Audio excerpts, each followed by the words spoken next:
Hey everybody, and welcome back to my YouTube channel. Prato. So today I have a good video to show you guys. It's the Byzantine Hippodrome guide, and I did end up getting Tower Rush this game, so I can kind of show you guys what to do in that case. And before we start the video, I just want to remind you guys to comment, like, subscribe if you do enjoy my content and you want to help me out. I would really appreciate that. And yeah, before we get into the video, I am going to make a Tower Rush kind of guide itself. This is more just how Byzantine deals with that. Although, obviously, defending a Tower Rush in general and defending a Tower Rush as Byzantines do have some, like, common things that both value. So if you want to learn about how to defend a Tower Rush in general, I do recommend watching that video that's going to come up soon as well, or has came out. Alright, so with all that being said, let's talk about how to defend Tower Rush and how to do the Hippodrome build as Byzantine. So, immediately you want to identify if you're up against a Tower Rush civ. If you're up against Japan, Host of Lancaster, Ottomans, Mongols, I suggest doing this, and the reason is that Dark Age rushes and Tower rushes in general are really common against Byzantine, because it's really hard for Byzantine to deal with. But with this build, you should be fine. Alright, so you bring 5 villagers immediately. You start with six villagers. Bring 5 to build a mill. 1 can build a house, and then you want to drop the rest on the berries. One out of your 6 villagers should go and build a longbow camp. And you want to build all of these things as fast as possible so you can build the cistern ASAP. Obviously, you need 3 buildings to be able to build that cistern.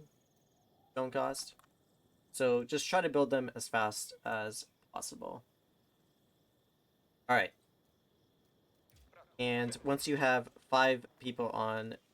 Actually, I like to have 6 people on food, and then you can send the next guy to gold. We'll see how that works out. So the first thing you want to do if you're up against a Tower Rush civ and you're playing Byzantines is you immediately want to go into their base and scout them. Immediately. And this just helps you react better to what your opponent is doing and just kind of know exactly what he's doing. Like, you can adjust if you need more people on gold, like maybe you didn't send someone fast enough, you can pull villagers to gold faster. And also another thing with Byzantines is that you can start gathering the elder berry bushes, which allows you to gather these berries that, you know, that a spearman can attack. Now, I did forget to actually build a system in this game, so don't be like me and build a system. Yeah, actually, this was a tournament game, so I didn't really get to narrate myself playing this game. So I'm taking the opportunity after the game to talk about this game and kind of tell you guys how Byzantine reacts to tower rushes. So just get the 200 gold and take your villagers off of gold. There's no reason to keep these guys here. You don't need the gold right now. Once the spearmen start to arrive, I recommend just taking most of your villagers, if not all of your villagers, off of the moral berries, the ones that the spearmen can attack. And the reason is, you know, you've already got what you've gotten. You don't want to have to keep track of your villagers the entire time. And with that, you just walk up towards aging up here. Now, a lot of people ask me, why are you gathering berries here if when you age up you actually can't afford the mercenaries? And in this game in particular, I actually age up and I can't afford to go to longbows. That's just because the tower gets up too quick. So that, like, if I keep villagers here, they're at risk of just getting shot by the outpost. And the idea is that you want to get enough olive oil so that when you move it on to an additional olive, like, berries patch, right? That you can get longbows very fast. That's the idea. Like, if it don't want to have to gather 500 olive oil just from this one, it would take too long. Yep, so normally I keep 6 on berries while I age up. 6, 7. 7 if you want to really try to get the mercenary camp, like the longbows from without having to go to an archer range. My point, I guess. But 6, 7 is a good count, and then you just put the rest on wood. And you put the rest on wood because you do want an archer range if you can't afford longbows immediately. So you can go for these additional resources out on the map. And also you want a tower, you want a mill, you want a lumber camp. Like, most of your villagers should be on wood at this point. I'd say like a 6 to 10 ratio. 6 to 11, 7 to 12 kind of ratio. What we're trying to get here. So once you age up, again, there's 2 things you want to do once you age up. You want to build 1 horseman, and that's just so that he's not too greedy with his gold mining. Maybe he goes to the berries. You just want to be active. You just want to make sure that he's, again, being honest. So you go 1 horseman, and then you go 1 archer. The archer allows you to mine stone, and it allows you to go for the berries. Again, you mine a lot of gold while you're aging up, so that you can afford to go on the stone here, so that you can afford to go on the berries here, tower here, and you can go like 1, 2 archers so that you can protect multiple areas, right? So, again, build archer range, go for stone, go for berries immediately once you age up. It's important that you do this immediately, go for the berries, because you want to be gathering that olive oil ASAP.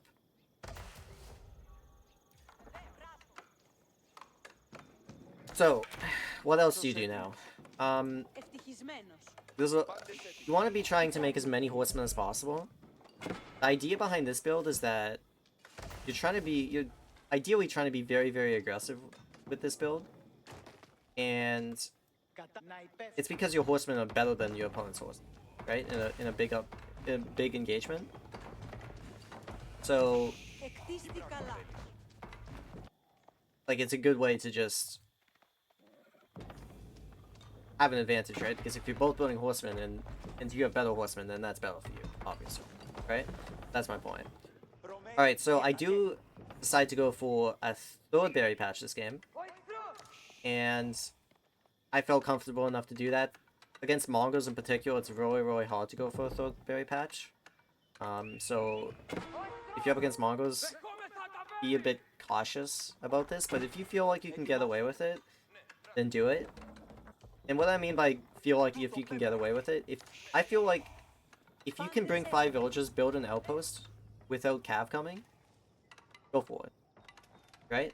Without spearmen coming, without an archer there. Go for it. Because once you have this tower up, you're gonna feel a lot more safe. You can even upgrade it. Remember, you have some people on stone. So don't be afraid to upgrade those towers. Especially as Byzantine, it's very worth it. And now I'm really starting to make as many horsemen as possible. And I drop my mercenary camp. Now is the time where you want to be aggressive. You have, you know, the safe berry gathering. Yes, you only have 11 people on berries. But, you know, that's more than enough to sustain decent longbow production. And also decent horseman production. So, at this point I want to get gold as well, because you can see that my gold mines, again, are very bad this game. So I need to go to the backside of my base to get gold, which is fine, but I actually do end up towering this resource again, just to make sure I'm really safe. I don't want to lose any villages to his raiding, and at the same time I want to be aggressive, so I don't want to keep units at home. You know, instead of being aggressive, it's like instead of having units in his base, right? Like if I have units at home, I don't have them in my base, in this base.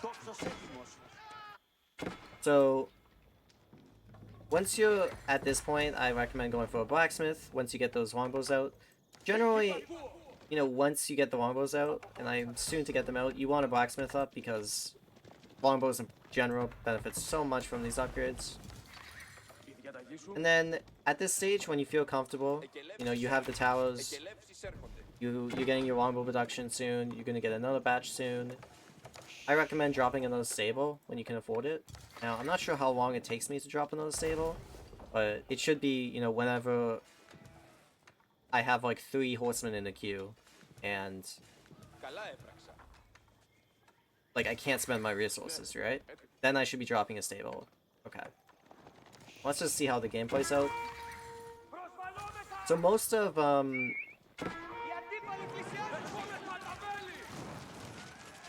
the build order, most of like the thought process has kind of happened now.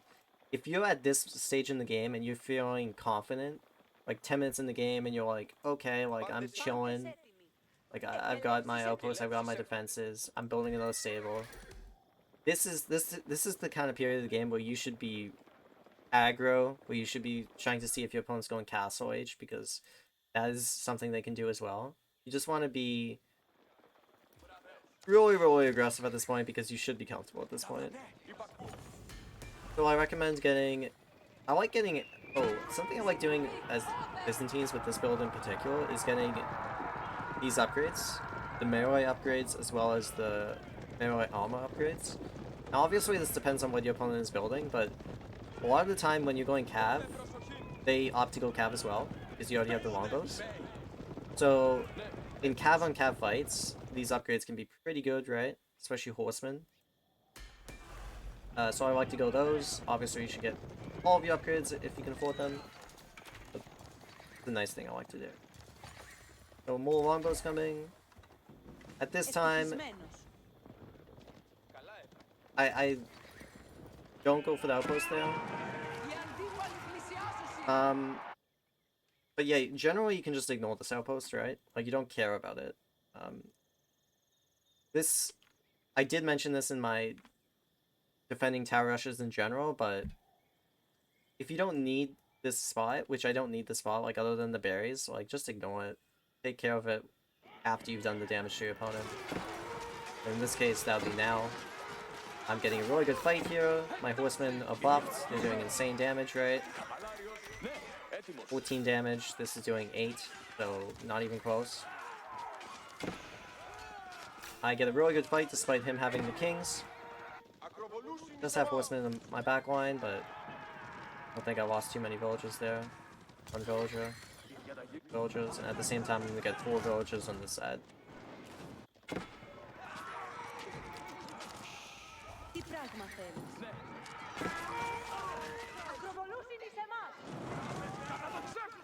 So you guys can see the idea, hopefully.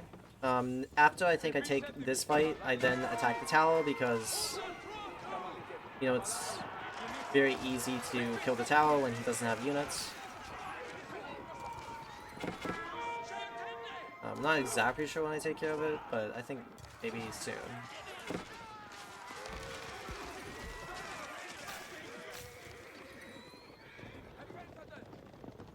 Anyway, at this point there's not too much to tell you guys. This game does go on for a little bit longer. I try to go castle age a little bit too quick. The thing about... every game is going to look different at this time in the game. Like, your games are probably not going to look super similar to mine. But just don't be too greedy with your castle age. Because you probably don't have spearmen. And if they have a lot of horsemen and you're not producing the horsemen that you used to be, then that can turn out kind of bad sometimes. Either way, that's going to be it for this video. I think what you guys needed to see saw. How you really react initially to a tower rush. Generally, again, ignoring it is more than fine. In fact, he didn't even upgrade his tower, and I still, you know, was fine just to ignore it and attack him anyway, despite him not investing too much into it. So, I hope you guys enjoyed this video, and yeah, I'll see you on the next one, guys.